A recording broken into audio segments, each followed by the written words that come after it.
Hello everyone and welcome to Rubik's on Shareable. Please subscribe and smash the like. And in today's video I'm going to show you how to solve the Rubik's clock. And I already made a video about this without any steps. But now we're going to make it with steps, okay? So there are two sides. Okay, and the aim is to make everything face 12 o'clock. What these pins do, all pins are up, they control all of the clocks on that side, but little do they control the other side. Like let's say I make all the clocks down, makes only the corners down. That's what down pins do. So if all pins are down, all the corners are the ones that are controlled. If only one pin is down, in this case we'll show an example of this one. This is the closest corner. So that corner will not move except for everything else. And if there are two down, then these 6 clocks, because these 2 pins are up, these 6 clocks will move.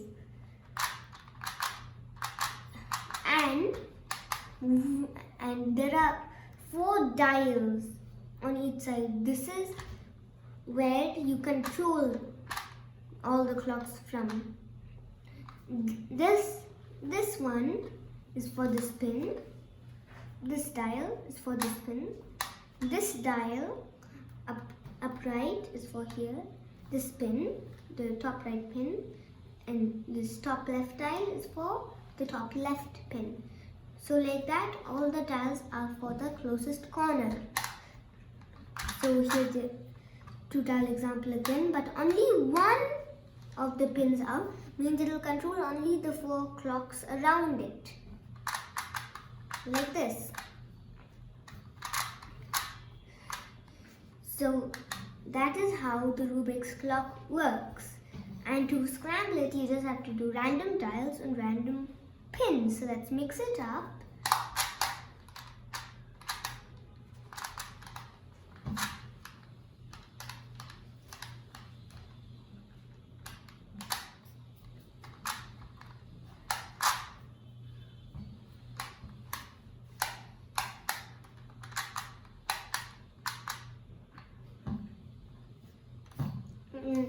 And we're almost done scrambling.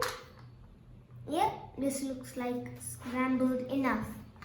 So the first thing you do to solve the Rubik's clock is you go onto the side of white, it might be a different color, and solve the cross on that side.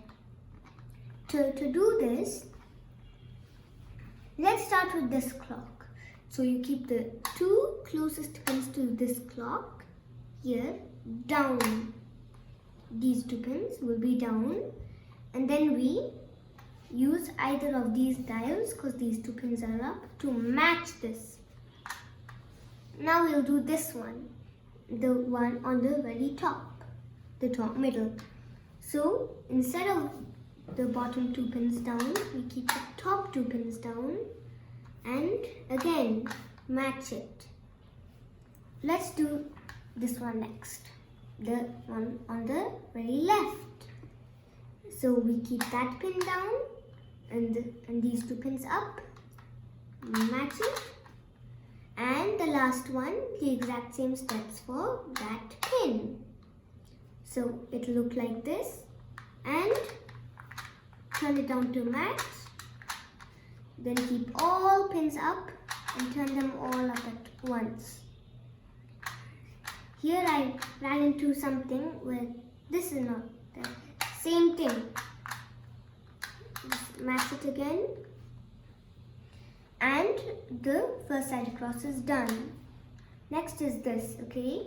You might not skip all the pieces, but it's the exact same thing for here, for the other side. So you can't use down pins, because if you do, you will control a whole lot of clocks on the other side. As you can see, this is a down pin.